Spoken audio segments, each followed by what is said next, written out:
Pasito tum tum, pasito tum tum, pasito tum tum. Hello, this is Chef Willie. Welcome to a classic modern reviews. The Maltese Falcon, Sin City.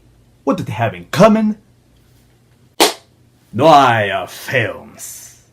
Or is it Noir? Noir? Oir? Or Noir? Is that how you say it? In classic films, we're mostly familiar with men dressed up in coats and hats, exotic neo settings, cigar-smoking women, and black and white. This is Noir. It is the most realistic and stylized cinematography of the classic genres, unique for its dark pessimism, but classy and elegant, nevertheless. The Maltese Falcon from 1941 tends to get the most popular votes for starting the noir genre, which carried it through the decade of the 40s and the 50s and would influence other noirs in the future, such as Sin City. As I was looking at what could these films from a different era have in common, then I realized most of these noirs have elements that can make them as comparable. Sin City was based from a comic book series that resembled as a homage to the noirs. The Maltese Falcon was based on a detective book that was adapted twice in the big screen by Warner Brothers. One of them being comedy, which both of them flopped. So you're the man I hired to protect me. By the third time, it finally paid off, as they approached the story more serious, more fitting to the times that America was living, and catapulted Humphrey Bogart's career, the director John Huston, and the noirs into new high peaks.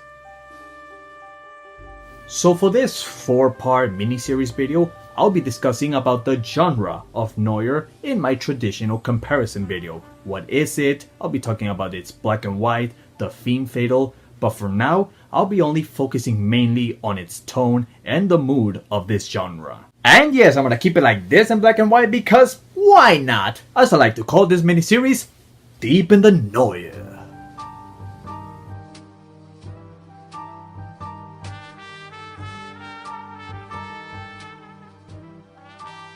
So let's begin by asking, what is the mood of noir?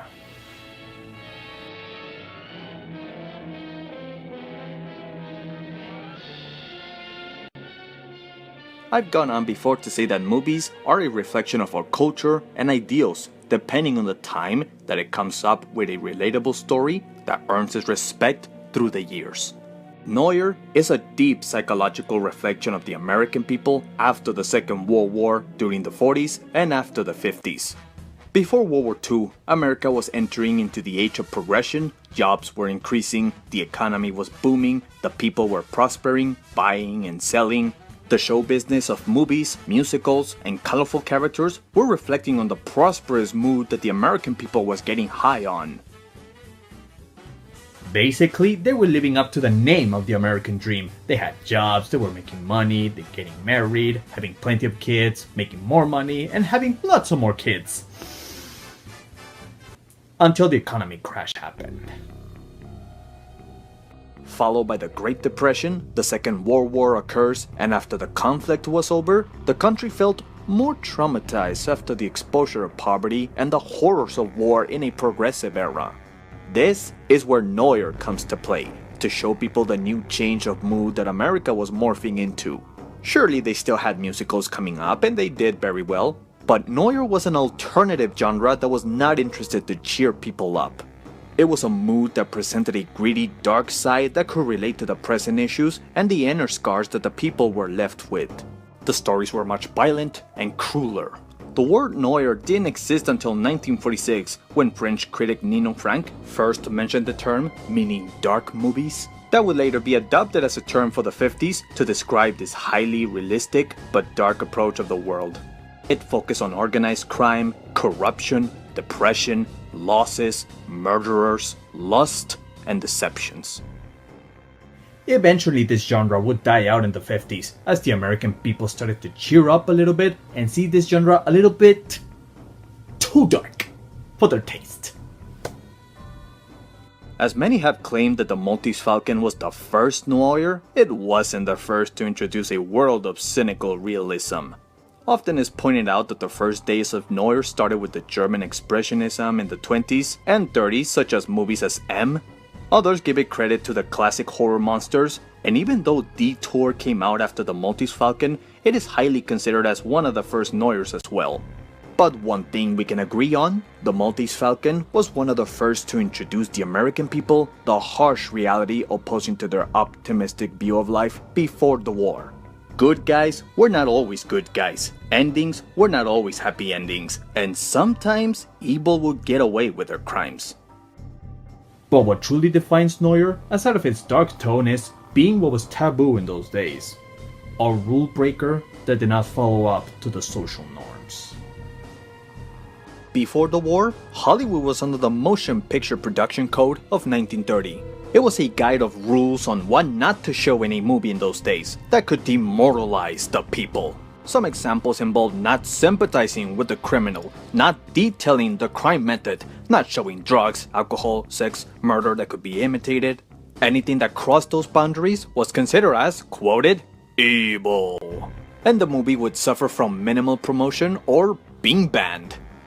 Then the third tryout of the Maltese Falcon came in and broke half of those rules, including showing off the killing, detailing the crime method, and would get away with it by being nominated in the Academy.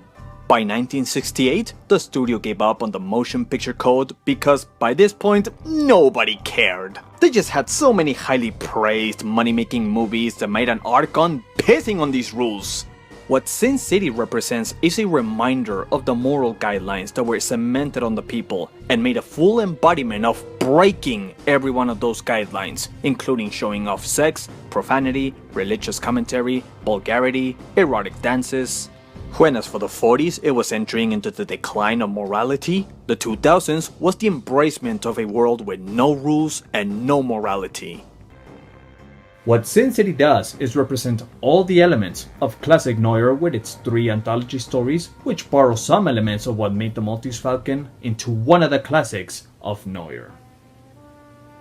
The first story with Bruce Willis and Jessica Alba involves the Noir elements of a detective story, conflicted romance, rape, political corruption, and sacrifices in the end. Likewise, in the Maltese Falcon is a detective story that includes a conflicted romance with Sam Spade, played by Humphrey Bogart, with a scared but beautiful woman, played by Mary Astor. The second story with Mickey Rourke involves unraveling a murderer with its unstoppable violence, erotic seduction, taking the blame, and tragic end for the anti-hero. Likewise, the Maltese Falcon is mainly about unraveling the murder of Bogart's partner, and he, like Mickey Rourke, are framed for the victim's demise. Sam, did you kill him? Who put that bright idea in your head? And the third story with Clive Owen is more into the unpredictability of the Femme Fatale, police corruption, and good guys compromising with the wrong choices. Likewise, in the Maltese Falcon, Bogart's character doesn't trust the cops. He compromises with the villains to get them a rare, valuable statue in order to keep the detective reputation clean. And it also has a Femme Fatale, but is not played out as the traditional leg-showing sexy seductress, which in comparison to Sin City, it's a buffet of Femme Fatales. She's more nervous and reserved, but manipulates the situation that tends to leave a suspicious sense that she might be hiding something. It's my own fault if you can't believe me now. Now you are dangerous. What these 2 films have in common unarguably is their negative view about the world. At the same time, they both have a different pessimism level of how they interpret their own world. In the Maltese Falcon, it presents a world of deceit and treachery, but it is a much lighter tone, mostly for how Humphrey Bogart reacts to his bad luck with sarcasm. Thursby died? Yeah. How'd I kill him? I forget. He was shot in the back 4 times with a 44 or 45 from across the street.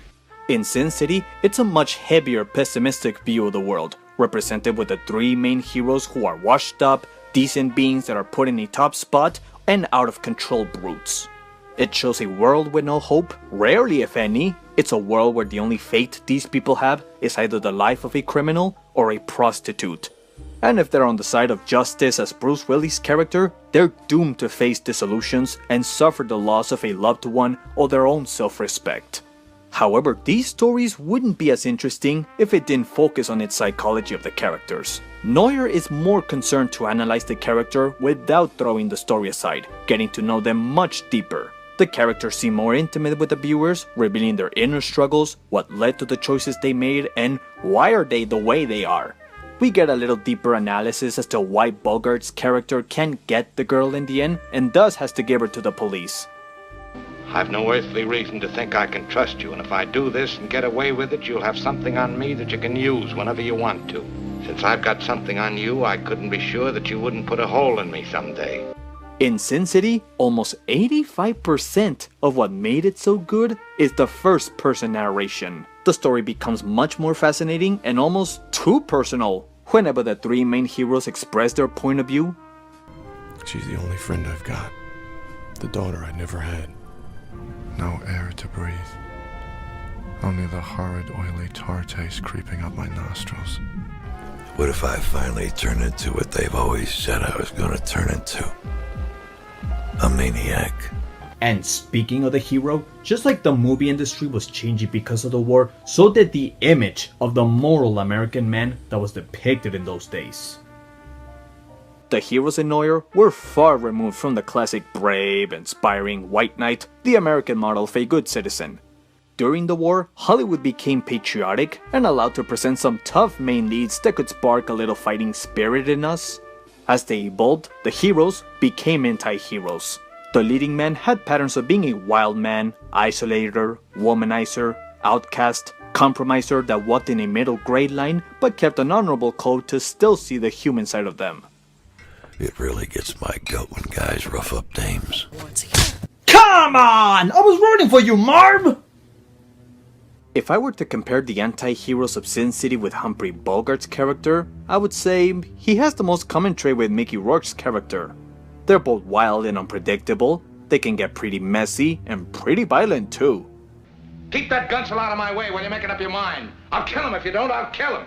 But Bogart is more relaxed and acts through thinking of the next move that will get him out of the bad situation, while Rourke's character acts through his wild emotions, leading him up doing some heinous acts. I already mentioned how Bogart and Cliff Owen's character can be compared for compromising with the wrong people. If I had to make a small comparison with Bruce Willis, besides being detectives, is they live in a justice system that is fragile and can be easily corrupted, and they try to bring some dignity back to that fragile system. An old man dies. A little girl lives. Fair trade. But out of these two, Bruce Willis seems to be the most honorable of the detectives, when as for Bogart, by the end of the film, his character seems to be more of an opportunist than the white knight fighting for true justice. Don't be too sure I'm as crooked as I'm supposed to be. That sort of reputation might be good business, bringing high-priced jobs and making it easier to deal with the enemy. He tries to find the killer more out of obligation. In fact, he didn't even like his partner when alive. He does it mainly because he's running out of time and his skin is on the line, if he doesn't find someone that can take the blame in case he doesn't find the actual killer, even though he's innocent. But because he still works for the justice system and wants to keep that system working, it doesn't matter what his emotions say. If he had an affection with the guilty person or not, it's irrelevant, you're still going to jail. When a man's partner's killed, he's supposed to do something about it. It doesn't make any difference what you thought of him. He was your partner and you're supposed to do something about it. But another thing that cements Noir is the tragedy that anyone can die in here. The hero is also not exempt from it. Same rules apply to the villain just like the hero. Anyone can lose, in which most cases, the hero is the one that takes the bait. They either die, fail to prosecute the villain, or carry a burden of shame or guilt for the rest of their lives.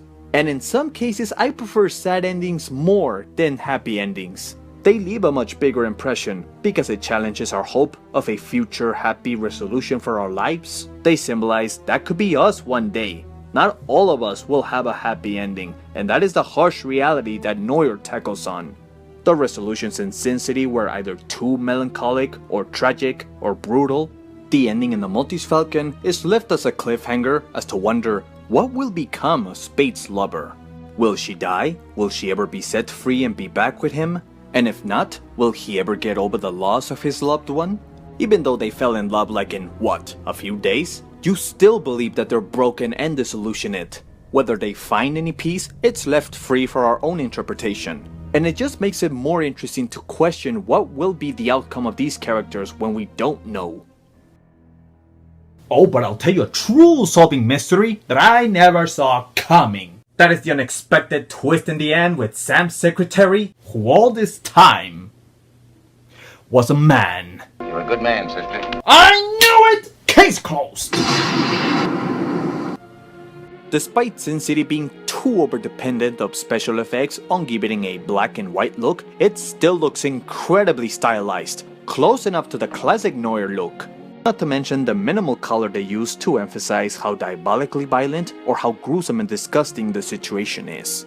From the anthologies, the Clive Owens felt to be the weakest and Bruce Willis felt to be the strongest.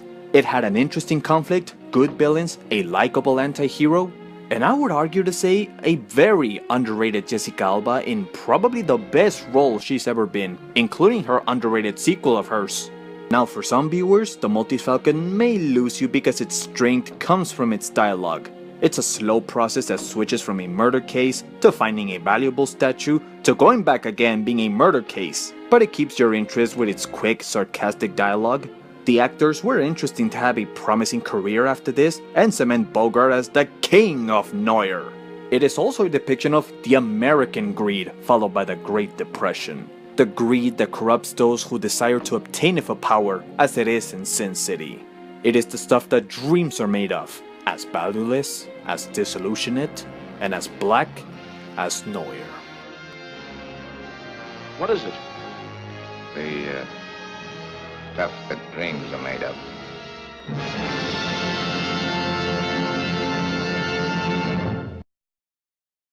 Now wait a moment. Now don't go anywhere because I am not done talking about Noir. Tune in next time as I mention more black and white when I talk about The Third Man and Blade Runner.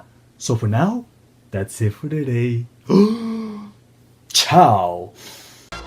Pasito tum tum, pasito tum tum, pasito tum tum, pasito tum tum, pasito tum tum.